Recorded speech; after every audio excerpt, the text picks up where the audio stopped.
Okay, everyone. Good afternoon. Happy Victoria's Day. Hope you enjoyed the fireworks last night. Special, very, very special welcome live from Tel Aviv to Mr. Eli Beer, the founder and president of United Hatzalah in Israel. And a special welcome to our two amazing Hatzalah Toronto volunteers, Jesse Revivo, who's in my screen right underneath me, and Oren Rosen, who's two to my right on my screen.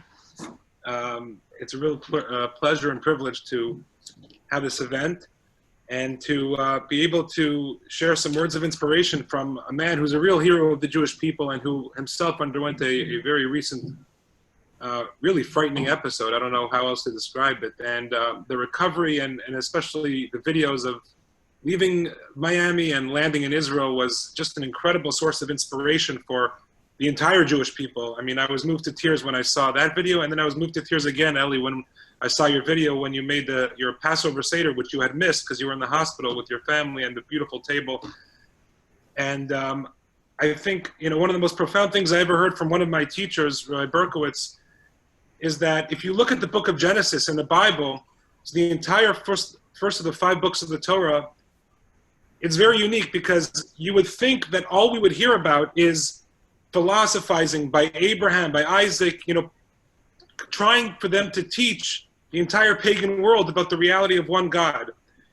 And really, the entire book of Genesis, all it is stories of kindness, family kindness, and the inverse, acts of kindness that do not work out very well. Joseph and his brothers, the jealousy, and when kindness does work out, Rebecca by the well, all of Genesis is really stories of acts of kindness. And it's almost as if the Almighty God is telling us, the Jewish people, and really the whole world, don't philosophize this and that's true and that's not true and proofs and evidence. Just be a kind person, be a good Jew, and be helpful to others. And when you do that, sincerely, passionately, then everything else will almost follow, and everything will fall in line. And it struck me just a few hours ago, and I don't know if this is true or not, but the word Hatzalah itself, which in Hebrew means saving or to save, is very closely related to the Hebrew word salul, which means clear. And I think it's no coincidence when you are involved in Hatzalat Nefashot, in saving lives, be it on a physical level or a spiritual level, you gain an incredible amount of self-clarity for yourself. You become big. You become great for yourself. Because when you give to others, you're honestly, maybe selfishly, but for a good cause, making yourself greater as well. Hatzalah Tzalul, the saving of lives, makes your life and the preciousness of your own life that much clearer. So here, at Aish Toronto, we're involved in Jewish outreach, Jewish education in the Thornhill Wood Shul, where we're trying and striving to teach other Jews and empower them with the passionate, with the timeless heritage that we all possess, which gives oneself clarity and makes oneself great on a physical or a spiritual level. And I think if you see that video of Eli's family from the second Passover Seder that he made up for because he missed the first one, well, we all celebrated because he was sick in the hospital.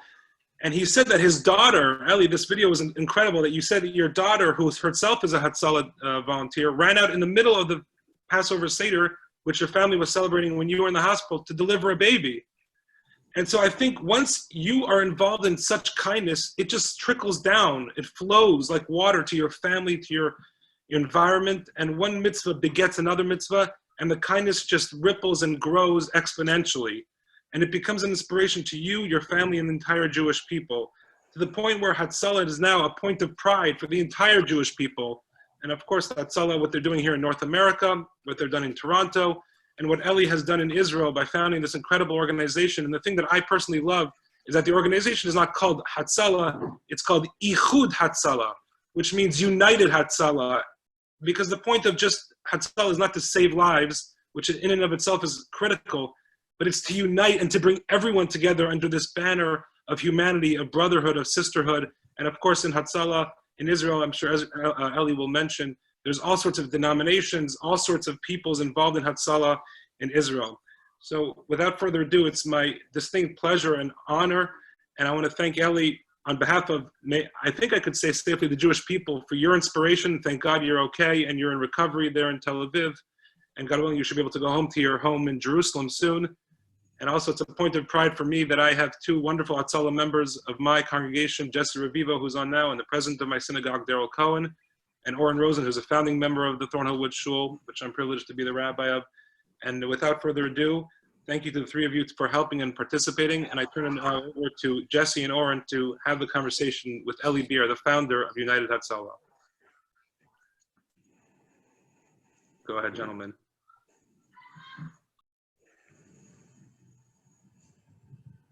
Oren, oh, we can't hear you. Oren, you got to unmute Oren. Ah, there we go. I'm unmuted. Okay, good. You can hear me? Yes, you're coming through. Okay, good. Eli, great to be talking to you, and it's truly a privilege and an honor from my side and from Jesse's side. We're both Hatzalah volunteers in Toronto, and as we were honored and told we were offered to interview you, what took me back was to the video that you had produced a number of weeks ago, lying in that bed in Miami, in the ICU in the Miami University, moments before you were going to be intubated, and you were talking about calling the world to daven, to do more mitzvahs, do more chesed, and even then you were really concerned about not being able to raise money for United Hatzalah. It's quite unbelievable, struggling to breathe, and I'm sure you would never have known you're going to enter a battle for your life that was going to last probably like 33 days or something, I believe. But tell me now, Baruch Hashem, you're standing here healthy, we're talking to you healthy, you've beaten COVID, big battle for your life, and we recently had a fundraiser for Hatzalah across the world that raised over $15 million. So how are you feeling now, healthy, coming through COVID, seeing the overwhelming support that the community is supporting Hatzalah with? Just love to get your insights on how you're feeling. So first, it's a great honor to be with you, all of you, with Aish Toronto. It's not my first time that I'm part of your wonderful organization, and and I had the honors of being with you many years ago on your dinner in Toronto, which was wonderful. And I always think that saving the physical body is part of saving. It's a connection, saving the physical and the spiritual.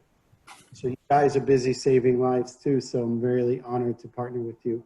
I'm here in Tel Aviv, and I'll tell you, it was a miracle what I went through the last 8 weeks when I was originally hospitalized in the ICU in South Miami, actually in South Florida, which is the University of Miami. And really, I just want to start from something that just happened now. I got a message now from one of our volunteers, Yuval Schlafman. He lives in not far from Tel Aviv, the outskirts of Tel Aviv. He was doing like they had a triathlon, they run miles and miles, something that I can't even dream of. And Friday they did CPR on a young man literally in the outskirts of Tel Aviv, and he collapsed while he was running. This is a picture, I don't know if you guys could see, that I got Friday. Someone sent me where the volunteers were working and doing CPR on this man. And I just got a message from him now. Yuval told me that they got him back. They resuscitated him right away. They were there in seconds. They did all the work needed. And this is him now playing in the hospital. I don't know what it's called in English. Tashbetz, they call it in Hebrew, in English. He's in the hospital. How do you do that? How do you say that in English? Filling in, in the newspaper, the back of the newspaper, they have all these Crosswords? Exactly. And this is why I was fighting for coming back to life, to continue the work of Hatzalah, of United Hatzalah. And I'm so proud of every single volunteer in Israel, and of course our colleagues in Toronto, which do incredible work in Toronto and everywhere else in the world. It's a Kiddush Hashem, like we say. It's really a beautiful idea that came from the Jewish people. As we share it with the world, but it's really an idea that started in Jewish community in New York.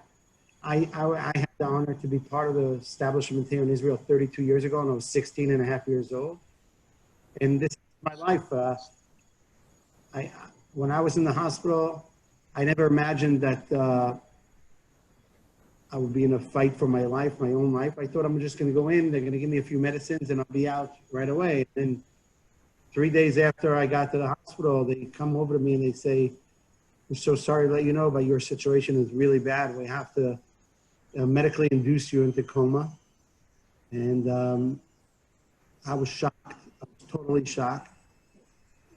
I sent a message to all Hatzalah volunteers, a long message in Hebrew and on WhatsApp, to please continue the work of saving lives. And I really hope I'm going to survive and make it out. But I really ask everyone to continue their work towards Hatzalah, their support towards Hatzalah, and in particular the one I'm involved with, the Israeli Hatzalah, which is so important to my heart. And I know the difference between life and death. Every day, almost 2,000 people get help from United Hatzalah.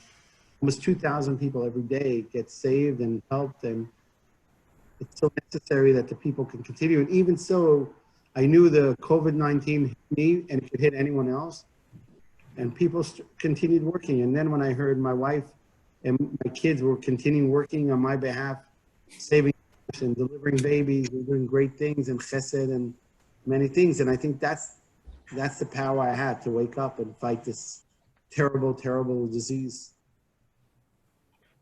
Eli, thank you very much. I want to also, before I get started, I want to say thank you to Zach and to Rabbi Mandel for putting this together, and for Aish Toronto, and for including me in it. And Eli, I want to thank you, obviously, for taking the time to be with us. I know you've been doing countless interviews since you've returned. And a lot of people don't realize the severity of your battle. You just gave us a little bit of insight, but if you watch some of the videos, you can certainly get some more insight into what Eli was dealing with. And so it could have gone the other way. It could have been very bad. It could have been a very big tragedy, but Baruch Hashem, you're here with us now. We know that Hashem runs the world measure for measure. And I like to think that because of your involvement in Hatzalah and saving lives, that Hashem did a kindness with you, and you're here and you're healthy, and Bezrat Hashem, you'll continue to get healthier. As a responder, Eli, I know that I could tell you from my own experience that I had a defining moment. I had an aha moment, an awakening, if you will, on my very first call that confirmed for me that this is exactly what I needed to be involved with, that this was the organization that I needed to be a part of. My very first call here in Thornhill was a very serious call. It was a call that you just described at the marathon. It was a young lady who had no vital signs. And so it was a traumatic experience for everybody there. But for me, on the drive away from the call, I knew that this was what I needed to be involved with. And so I'm wondering if you had that type of inspiration, if it was 32 years ago, or maybe it was after that. Can you share with us what inspired you? Yes, sure. So, well, I think what you describe now is really the reason why we continue. And everyone hear me? I know I have a bad connection. I see. You guys hear me? I can hear you. Yeah. Okay. Sorry. So, I grew up in Israel. My parents made Aliyah from the United States, and they moved to Jerusalem, to Beit Pagan. My father had a little bookshop in the neighborhood. And I was coming back from Friday afternoon from school. I was a young kid, 6 years old, and I experienced the worst experience anyone could experience, seeing a bus blow up, more or less. Many people were killed. I couldn't understand what was going on, but I really experienced such a bad experience. And afterwards, growing up into this trauma, it pushed me towards this whole life-saving, idea. I wanted to be a doctor, and then I went to volunteer in an ambulance. Being in the back of an ambulance, I realized it's really a great thing helping people and everything, but if you really want to save lives, it's almost impossible to get there in time. And it's all about time. You could be the best doctor in the world. You could be a Harvard graduate doctor and coming with the best medical equipment and arriving at the scene, but if you came here 1 minute too late, it doesn't make a difference if you're a doctor or just someone working in the morgue. And that's when I realized, after a 7-year-old boy choked on a hot dog and it took 21 minutes to arrive on the scene, I was 16 and a half years old. We had no Hatzalah then. It was just an ambulance service. And it took us 21 minutes to get there. And we did CPR, and a doctor who was walking his dog in the street ran into the house after he saw the ambulance parked outside, and he said, "I'm here to help." A few minutes later, he just said, "Bring a sheet to cover him. We can't do anything to help." And that moment was my, how did you call it, a aha moment? I realized what a terrible thing just happened. A doctor was 2 blocks away. He didn't know about this child choking. Only when we arrived with an ambulance, that's when he realized an ambulance, a child was choking, and he ran to help. If he would have known earlier, he would have for sure saved him. And that's why I decided to start this little initiative. It wasn't supposed to be this organization. It started from something very small. And I went over to the ambulance organization in Israel, offered my help. They thought it was the stupidest idea. I said, this makes a lot of sense. We are all trained. Why don't we get information about someone in trouble? We'll run there before the ambulance arrives. They said, no, everywhere around the world, people wait for an ambulance, and that's liability and many other reasons. And I found out then that if you don't want to do something, you'll find many excuses why not to do it. And I decided I will do it. And the only thing was missing in this puzzle was how to get the information routed to us. How do we know about someone in trouble? We didn't have our own number like you guys in Toronto have, and right away when you started, you had. We were depending upon like the official ambulance service to share the calls. So we decided to use some Israeli chutzpah, and we bought scanners in Radio Shack in America. And that's how we started. We buffed their calls. We actually listened into their emergency calls. And that's how we started responding to emergency calls. We were 15 volunteers. And we said, we're going to have a goal, a mission of 90 seconds to every emergency. So since we started in a small neighborhood and we had 15 people, we were very fast reaching our goal. And then it started growing from one neighborhood to another neighborhood. And that's how United Hatzalah started. And that's how I myself started. Now, I want to ask, following up on that, because it wasn't one of the questions that I had here prepared, but similar, I was going to ask it anyway, was I often get the question from secular people as well as religious people that ask me, why would I call Hatzalah if I can call 911? I mean, especially when you grow up in a secular environment, that number is drilled into your head. It's 911. How do you get, what's the answer that you give to people when they ask you, why should I call Hatzalah? I get asked all the time, what's the difference between you and Magen David Adom? And I say simple, 8 to 12 minutes. That's it. And you know, when you don't need an ambulance so fast and you just waiting for a transfer, that's fine. But when you're breathing, I don't know how many of you here, I see Wendy's here and Michael's here and Devorah's here and many people here. Maybe I'm wrong, but I don't think anyone here could stop breathing for over a minute. Maybe a minute and a half if you're really lucky and strong. But about 7 minutes, 8 minutes, I don't know if anyone here could survive waiting 8 minutes not breathing. And that's the idea of Hatzalah. Your next door neighbor could save your life, even if he's a shoemaker. And I use this as an example, and I don't mind if you guys use it in Toronto. Imagine to yourself, you're walking down the street in the main, in the city, in the center of the city, in Toronto, and you're holding your child's hand. You're having a wonderful day with him. And you buy him a candy. He puts it in his mouth. He's having a big smile on his face. And you continue walking, and all of a sudden he stops. And you're screaming for help. People surround you, want to help, but no one knows what to do. And he's completely blue. And you're screaming, please call for an ambulance. And you pray to God, please save my son. And all of a sudden, from the corner of your eye, you see someone running towards you with this kind of vest, an orange vest. I don't know what color you guys are wearing, but someone's wearing a vest and it says Hatzalah on it. And you don't know what this guy is running towards you for. And he's holding a bag, like an orange bag, in his hand. And when he reaches you, he bows down, he knees down to your son. And 20 seconds later, you hear the sweetest voice you could possibly hear, the voice of your son crying. And this man gets up, he takes his bag and he's about to leave. And you run over to your son and you're hugging and kissing him. And you see this man walking and you stop him and you say, excuse me, who are you? Are you a doctor? And he says, no, I'm a shoemaker. I work right around the corner in a store, in a shop right here. And I got an alert on my phone saying that a child is choking. So I left my shop and I ran to save this child. I'm so happy I was able to save your son. Here's the candy that he choked on. And that's United Hatzalah, that's Hatzalah, that's the idea behind this whole organization. We're not there to replace ambulance services. We're there to fill in the gap between an emergency happening until brain damage starts. We want to prevent brain damage. We want to prevent death. We want to come as volunteers, shoemakers, taxi drivers, high-tech people, doctors and nurses who are home. They want to respond to emergencies as volunteers. Think about the person who gets paid to do this gets $20 an hour, $25 an hour. If he has to wake up 3 o'clock or she has to wake up 3 o'clock in the morning to help some old lady having difficulty of breathing or fell on the floor, their motivation is a quarter of a motivation of someone who gets zero in return. And that's what you guys do, and that's what United Hatzalah volunteers here do. They get zero in return. We treated over 5 million people since we started. Not one of these emergencies, anyone paid for it. It was totally for free as volunteers helping people, like I say.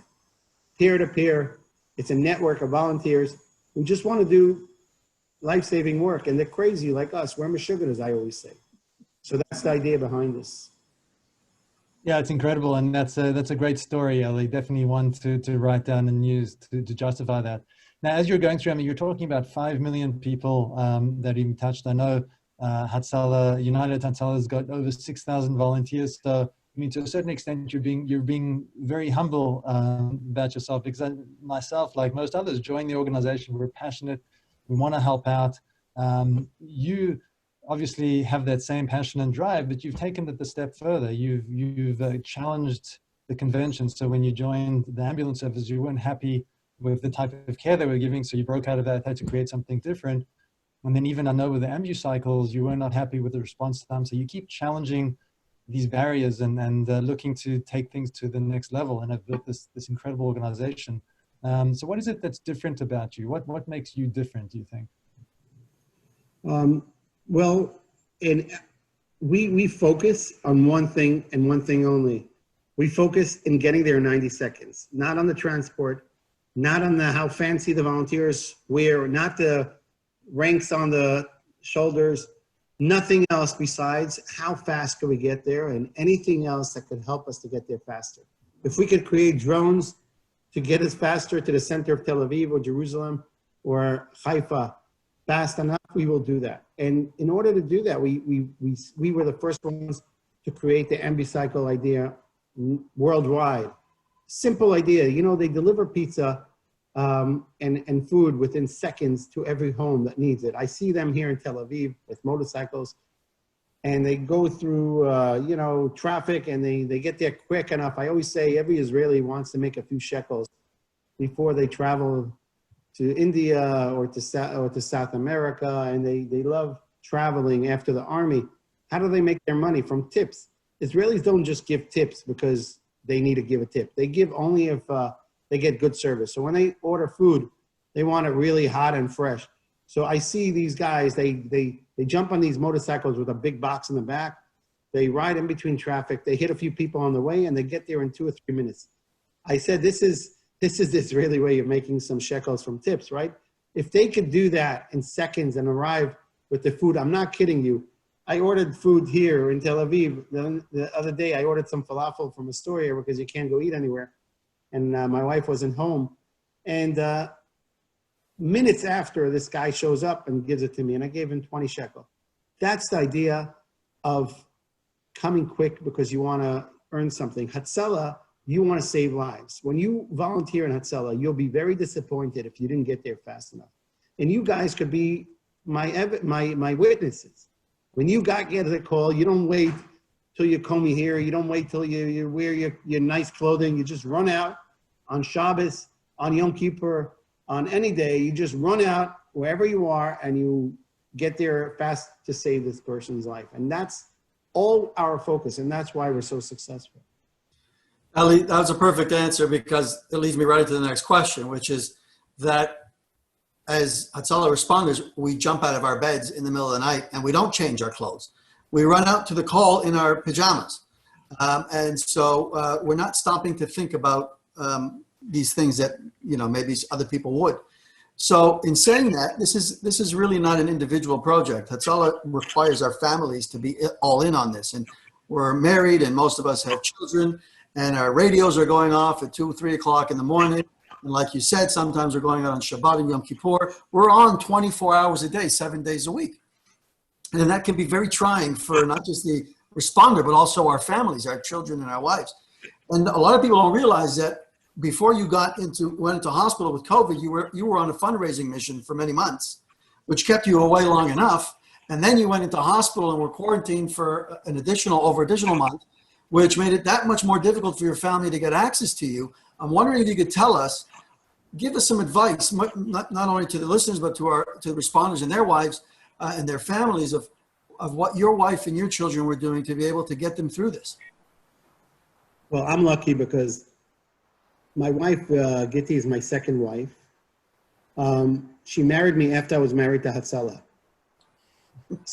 What she was getting into, right? So my children were born after I was in Hatzalah. So actually everyone was born into it, and they knew that I'm a Meshuggah, and the first priority of mine is to jump out of anywhere I am and run out to save lives. And I always showed an example to other people. I never said, okay, I'm sorry, I have a position here and I can't go out to calls because this is not an important enough call. And when you get a call, sometimes it's higher, red code, whatever they call it in other countries. So I always went out to a person with a broken leg and unconscious and a car accident, a bomb attack, all this. If I'm close, I would respond no matter what. So I used to leave my home Friday night, and my children used to see that. And I used to come back with a big smile that I just helped someone or saved someone. It went into their blood system.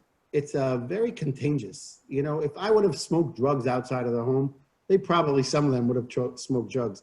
But because I don't smoke drugs and my drugs are saving lives in Hatzalah, they adopted it. And because of that, the majority of my family are volunteers now. So when I was, in a coma for almost a month, they were saving lives every day. That's how they cope with their trouble. And, many people unfortunately smoke cigarettes. I'm against anything that you have to put in your body that's not food and water. So people smoke cigarettes, and if they have trouble, that's what they do is they smoke more and they feel pressure. During the time that I was struggling to fight, for my own life, and the doctors were fighting for me and people were praying for me all over, my children were running out to emergency calls. And every time they needed, we opened the humanitarian division in Hatzalah while I was away. I didn't even know that. They helped over 35,000 people who needed help over the period of a month and a half that I was out of everything. And they were helping people that needed medicines, elderly people, or food, or whatever, because we have such incredible people who are willing to really put their lives aside and help other people. And I'm sure it's the same thing in Toronto, because that's the type of people that join this organization. Hatzalah is a family, no matter where it is, if it's in New York, or it's in Los Angeles, or in Zurich. Every community that has Hatzalah, the people are so dedicated and they're willing to help. Think about what a beautiful thing it is when you have Hatzalah in your community. You always have who to depend on. And that's what we did in Israel. Israel was under tremendous, pressure not to get, all we need is thousands of people die here. It's very difficult in Israel to lose people. And Hatzalah had a very important role in helping the communities here. Yeah, it's incredible, and that's another good segue into. The world has changed, obviously, with this COVID, and who knows what it's going to look like go forward. I know for myself and other fellow volunteers at this time, where we're going out on a call and putting on the gowns and the mask, and coming out of a house that is COVID positive, and then coming home and realizing we're coming back into our homes and potentially bringing something with us. So it's terrifying, having to take clothes off me. What I personally leave it outside and then go have a shower to make sure I can keep the house as clean as possible. But I know as a volunteer, our first point of call is scene size up and safety and the personal protective equipment. We have to look after ourselves and make sure we're safe ourselves first. So this COVID has changed it to a certain extent because we are putting ourselves a little bit in the line of danger. So how do you feel this new world, per se, is going to impact what we do and how, as volunteers, we think about our families at another level and how we think about our safety? Look, everyone has a solution in terms of business. People have solutions, you know, like you guys have solutions, Aish, doing these Zoom meetings and through Facebook and everything else. But if someone's not breathing, you can't say, okay, I'll give you some oxygen through Zoom. So someone has to take this, you know, I think we have a very serious responsibility. If it's you in Toronto or us in Israel, we have a very big responsibility. We talk upon ourselves as volunteers. We don't even get paid for it. You know, they have the official ambulance services who get paid. The government pays them for every emergency they go out to. The people pay them for every emergency they go out to. They get paid. We don't get paid. We go as total volunteers. And we look at it like a job. So going we had 40 volunteers in Israel who got COVID-19 because they went out to emergency calls, although they covered themselves. But don't forget, you have so many, you know, car accidents. They had a woman here in Jerusalem who gave birth, and we had a doctor, Dr. Arya Jaffe, who delivered her, and he got sick for a few weeks. He was fighting his own, you know, thank God he didn't have to go to hospital. He was a strong guy, but he's a doctor, and he helped. He's an active volunteer with an ambulance cycle, goes out to calls, and you always have that danger that you could. So safety comes first no matter what, but we protect ourselves. I'm always scared when any one of them go out to calls. I see them go out to calls. I say, guys, don't forget to protect yourself. And it costs a fortune. Every time you wear that gown and 3 or 4 volunteers show up on a call, it's 4 gallons that you have to throw out. Here, I'll just show you. I don't know what you guys, just a second.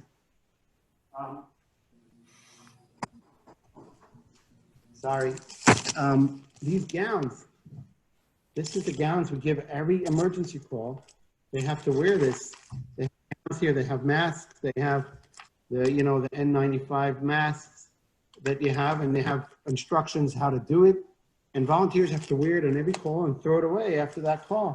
It could be they'll come to someone's house, and you're talking about, you know, over 80,000 gallons that we bought in Israel to give out volunteers, everyone 3 or 4 gallons, and then have in stock. It's a big responsibility, and it's not 100% protective. You know that when you go, you're putting your life in danger, but you do it because you're in the mission, you know, you can't stop.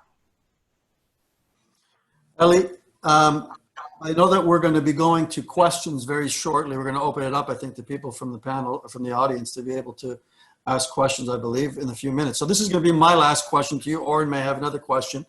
But having been on both sides, so you were in a battle for your life fighting COVID-19, and you got the worst of it. You really got like the as bad as it can get. You went through the entire process, the whole spectrum of treatment.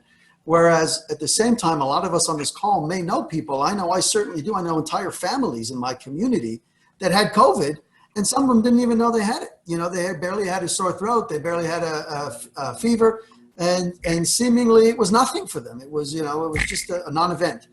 Do you have any insight, having been on both sides, having been in the industry, surrounded by medical professionals, do you have any insight? You may have none, but some to be able to share about why you think it affects certain people so drastically and other people's not as much? Well, look, I went through the worst, not only physically, but emotionally too. I suffered emotionally so much from this whole thing. When I woke up, I can't even describe what I went through in terms of my terrible, very, very scary dreams that were actually reality. It was really reality for a month.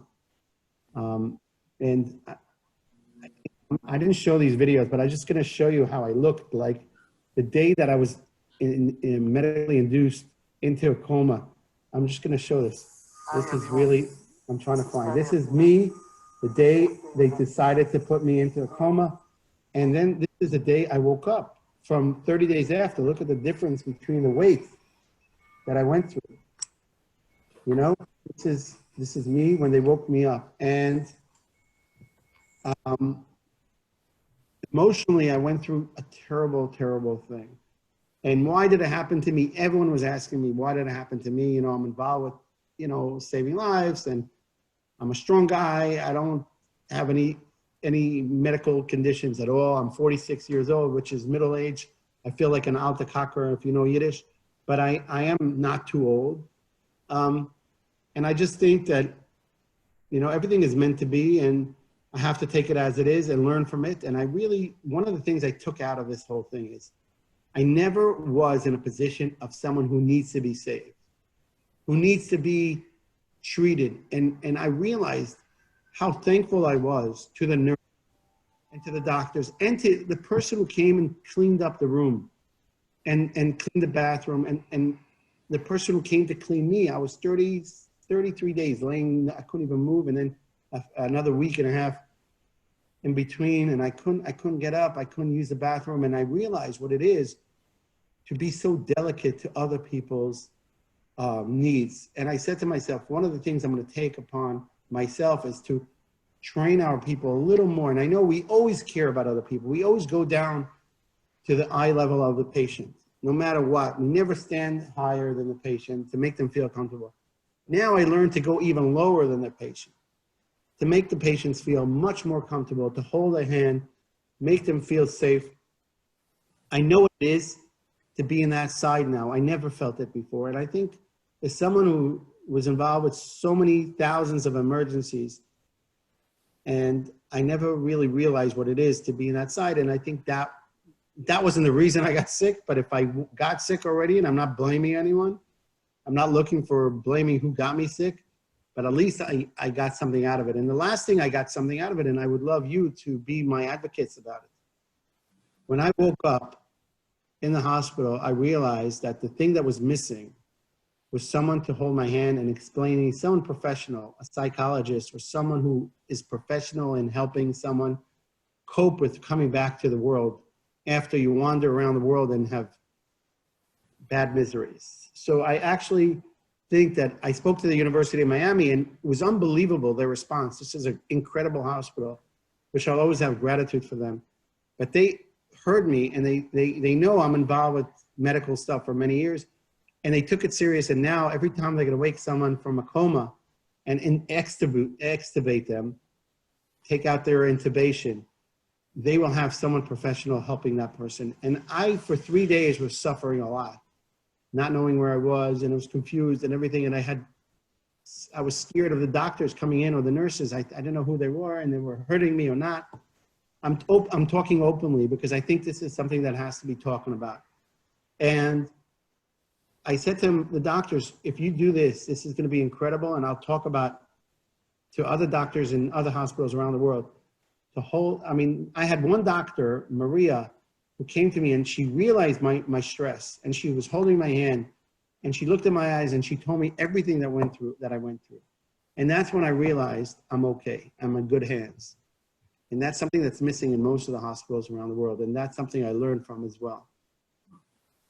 That's incredible. That's incredible. So one last question for me. We were doing this as part of Aish Toronto and Aish really worldwide. So I'm curious that you've seen so much. You've traveled to so many different countries and cities and advocate on behalf of United Hatzalah. And you work with religious and non-religious. Do you think there's anything unique about why the Jews created this type of an organization? I know we give all these mitzvahs. You talk about us leaving on Yom Kippur and all the chagim, because at the core of Yiddishkeit, Judaism, is the Chai Behem. These are all for us to be able to live by. So we push that all aside to save a life. So do you think there's anything unique about the Jewish people that creates this desire to save a life, secular, not secular? Well, it's a great question, and it's a good last question from you, and I would love to answer other questions from other people, but I could tell you that I think that the essence of Judaism is one simple thing. God gave us to focus on one thing, which is V'ahavta l'reacha kamocha. And that's the essence of the whole Torah. I didn't say that. Hillel said that. And I think the essence of V'ahavta l'reacha kamocha is helping people when they need help, no matter who they are.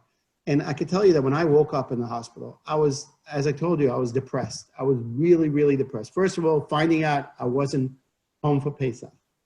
Passover, I missed with my family. Number two, not knowing really my situation. I was like, it was a disaster. I couldn't pick up my hands. I couldn't hold my phone. So finally, they gave me to speak to Eli Pollack, who's the executive director in Israel of Hatzalah. And I asked him, Eli, could you share with me something good that will motivate me to get up? Because I couldn't stand. I couldn't hold my head. You see, I hold my head like this a lot because I'm tired. So I have to learn. I lost all my muscles. I have to do a lot of physiotherapy. So Eli Pollack told me an incredible story. He said, Erev Pesach, like right before Passover, we had our emergency number 1221 in Israel. People called for emergency, but also for the humanitarian help. It was advertised all over the country that anyone who needs help could call that number. A lady called 5 minutes before the holiday came in, and she asked for help. She said, I'm an old lady, Holocaust survivor, and I need help because I don't have candles for the holiday. Could someone send me candles? And the dispatcher said, listen, we're going to try our best. It's very late, but we're going to try our best. And they sent out the call to the closest volunteers in Bat Yam. And a volunteer picked up the call, like they grabbed the mitzvah, right? It's like Uber, you grab the call. And he grabbed the call. This was an Arab volunteer of United Hatzalah, not a Jewish volunteer. And he jumped on the ambicycle and he drove towards the supermarket in Jaffa. He bought that candles and he bought a bouquet of flowers. And he drove to Bat Yam to the top floor of a building. And when he knocked on the door, she opened the door, this short old lady, close to 90 years old. And she was so happy to see this volunteer with an orange jacket, vest, in front of her with flowers and the candles. And he gave it to her and he said, Chag Sameach, have a happy holiday. And she couldn't hold herself and she gave him a really big hug, even though it wasn't allowed. And he realized then that this woman had a number on her hands. This is an Arab man who's a paramedic who I know personally saved many, many people. And he drove, and I had him once on Shabbat. He came to my house for him and his wife for Shabbat dinner. This guy is an incredible guy, not Jewish, never hugged a Holocaust survivor. He treated many times, but never really got a hug from. And he said to me it was the best feeling in his life. He never felt so special. I spoke to him, when Eli told me the story, I was crying. And 2 weeks later, I called him up. I was so moved and I couldn't stop thinking about him. And he told me, Eli, this gave me the motivation to continue volunteering for United Hatzalah for another 30 years. Wow, that's incredible. So we'll open it up for questions. Anyone on Zoom that has a question, if you can just post it in the chat, and then Jesse and I can go through and see some of the questions and then pose them to Eli. So if there's a chat button at the bottom of your screen, so if you just post it to myself or Jesse, and we'll do our best to ask them for you.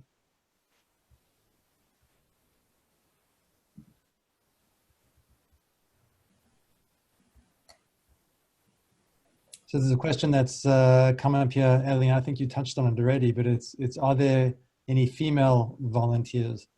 And I know in Toronto we have female volunteers on the dispatch side of things. So maybe you can talk to at what different parts of the organization there'd be female volunteers.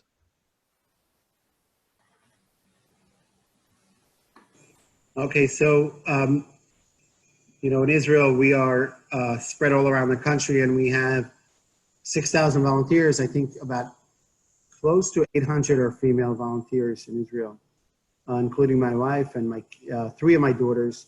We have Arab volunteers, of course, Jewish, Orthodox, the most Orthodox volunteers, and the most secular volunteers, and everyone in between.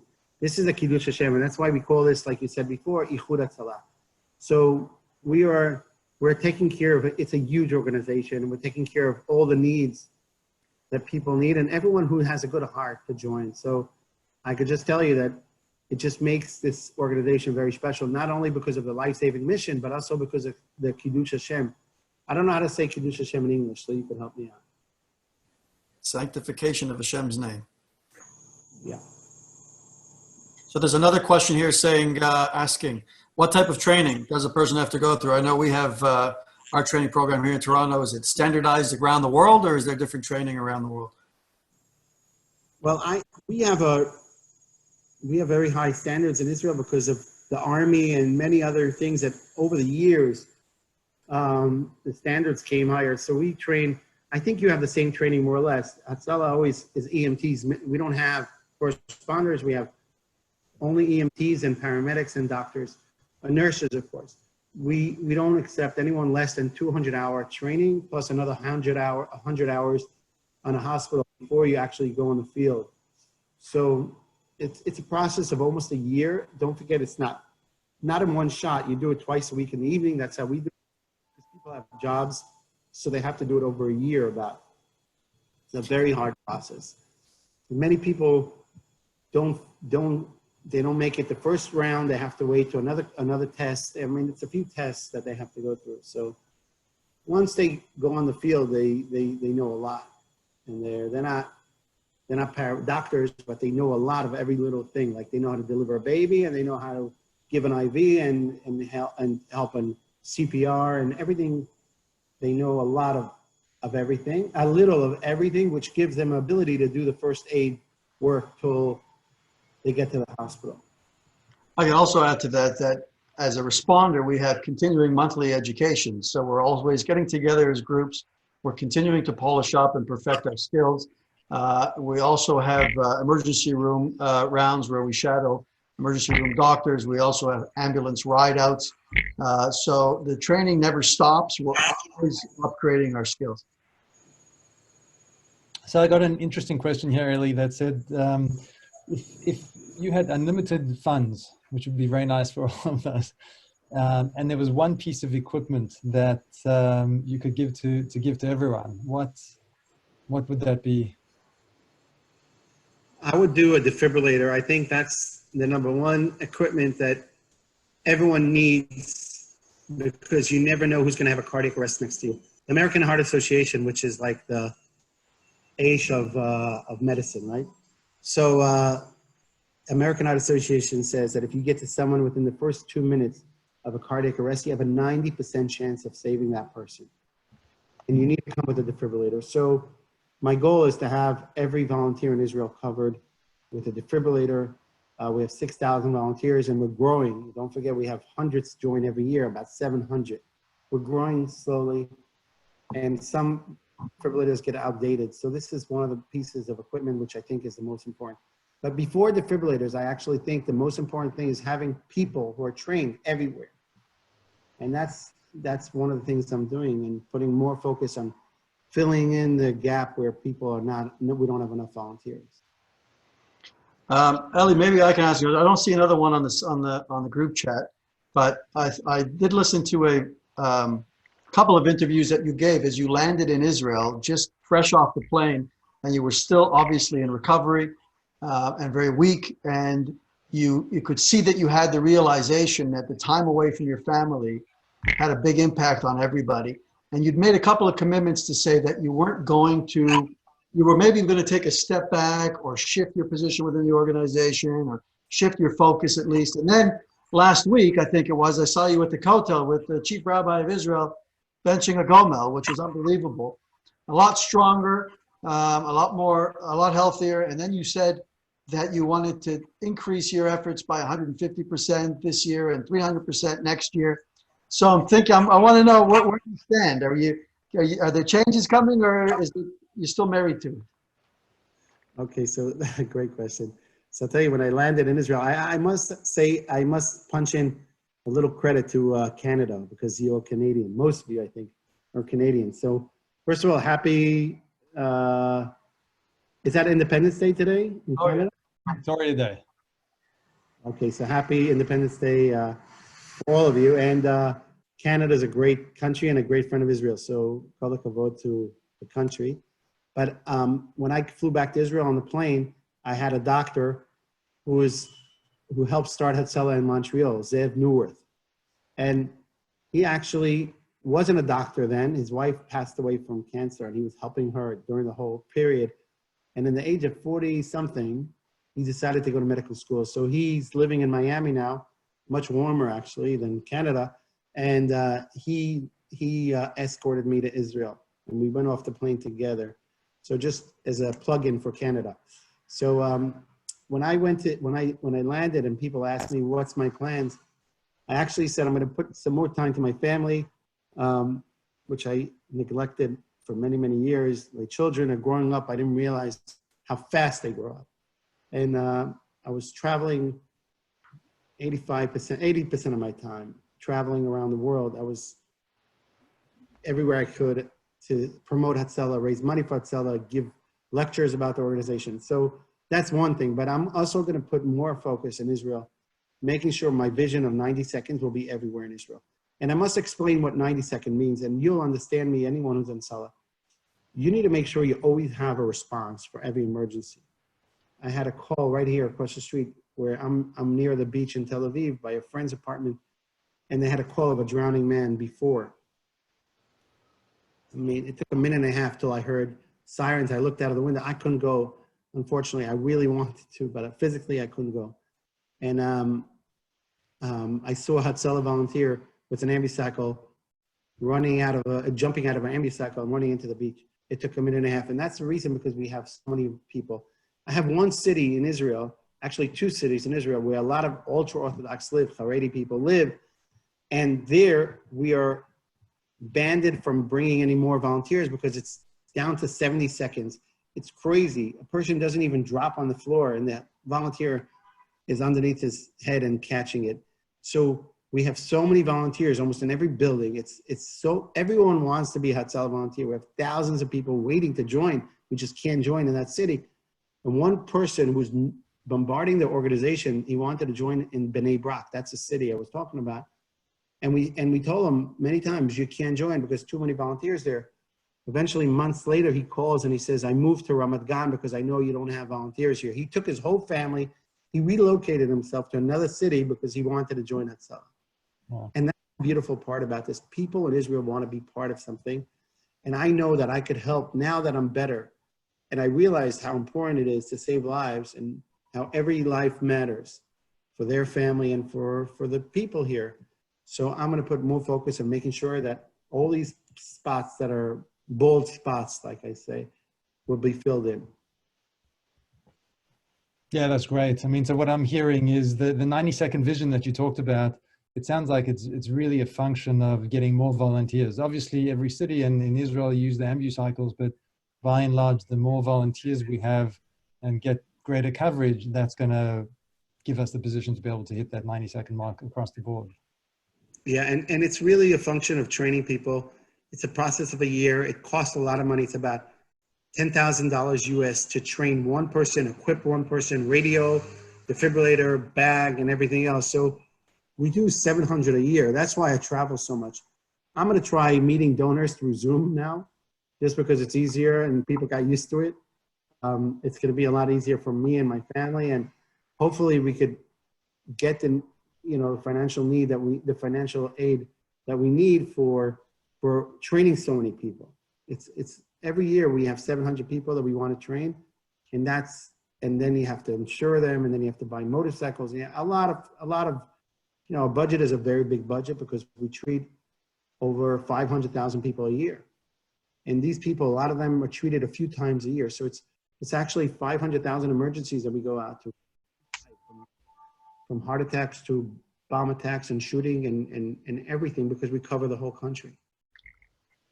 Yeah, that's amazing. So we're running up in time. I'm going to, in a moment, hand over to Rabbi Mandel to close out for us. But before that, just again, wanted to thank you from Jesse and myself. Really appreciate the opportunity to speak to you and for you to make time for Aish Toronto. And you should continue to have the refuah shalem and be strong and go forward and have the bracha to realize the vision of Hatzalah, United Hatzalah. If you don't mind, I want to thank you all and thank all your families for letting you do either the Aish work, which is hard, reaching out to people and reminding them they're Jewish. And the second thing, Hatzalah volunteers in Toronto. And people are asking me about United Hatzalah, how do you support? I saw this question pop up. If you could look on our website, israelrescue.org, it's easy to remember because we didn't call it Hatzalah. By the way, Hatzalah Toronto, I don't know the website, if you could mention it. It's separate organizations. So if anyone wants to support Hatzalah Toronto, what's their website? I believe it's just that, Hatzalah Toronto, Hatzalah.com. Okay. Oh, yeah, they actually own Hatzalah.com, right? We didn't want to call it Hatzalah because I had people who actually, I had a lady who sent us an $18,000 check, and she wrote Friends of United Hezbollah. So I realized so many people who don't know the word Hatzalah, who never grew up with it, don't know the difference between Hatzalah and Hezbollah. So we're the good guys, by the way. And we decided to call it israelrescue.org, just to make it easier on people to find our website. So, and we're in Israel, and Toronto, of course, is separate in Toronto. And we have a Friends of in Canada who give tax receipts and everything. Amazing. Okay, Rabbi Mendel, hand it over to you. Okay. Thank you, Eli. That was incredible. And really, whoever has not seen the video, the 2 videos that are incredible and truly inspiring, the video of Eli landing in Israel and being greeted by the Hatzalah Honor Guard is just mind-blowing. They all came out to greet him with the ambucycles and all and hundreds of volunteers to give him the proper gratitude that he deserved. And also the video of him sitting in that apartment in Tel Aviv at the Passover Seder that he made up for the one that he missed, with the beautiful table, even though it wasn't Passover, but it was the makeup session, and to make up for his favorite holiday, as he called it. It really struck me. And I think, the message for me here, at least, is clear that, the Jewish people have so much to give, so much to offer, and there's something deep inside of us that is driving us just to change the world. And it could start, as a 6-year-old boy. It could start in a traumatic way or in a beautiful way. It could start out of nowhere. But we all have that ability. We're Jews, and we all have that ability to change the world in some incredible way. And you don't even realize it as it's happening. But it's really incumbent upon us all of our lives, and especially now. I think, the message is clear. Like, when we emerge from all of this, God willing soon, and we will emerge, I mean, we cannot be the same as we once were. We all have gone through our little kind of ICU moment, I guess, to make a laughable comparison to Eli's situation. And we have to, we're obligated to come out of this stronger, better, and indeed more united, and able to give to the world and to the Jewish people in a more confident, clear way. Whether that be in a physical manner, saving the Jewish people in a physical way with Hatzalah, or saving the Jewish people in a spiritual way, which is equally important. We urge everyone, and it's incumbent upon us, and this is our responsibility to take from Eli's life and from just the messages that are all around us, obviously. Get involved. Get involved in a class, get involved with helping another person, call someone who needs a nice phone call, be kind, offer to help someone learn some Jewish wisdom. It's on us, all of us here on this call and the entire Jewish world, to emerge better, stronger, with the mission of saving lives, saving the Jewish people, and bringing humanity closer to Ichud Hatzalah, to a united, beautiful front. Thank you, everyone, for joining, and a special thank you to our moderators, Jesse Revivo and Oren Rosen, and a special thank you to Zach Gorelick, who's in a black box right there, for organizing this, the COO of Aish Toronto. And everyone should have a wonderful, safe, victorious day, and keep safe, keep your families safe. And thank you again, Eli. This was an amazing, amazing conversation. Thank you for having me. Thanks, everyone. Thank you. Have a good day. Thank you, everyone. Be well, be safe. Thank you.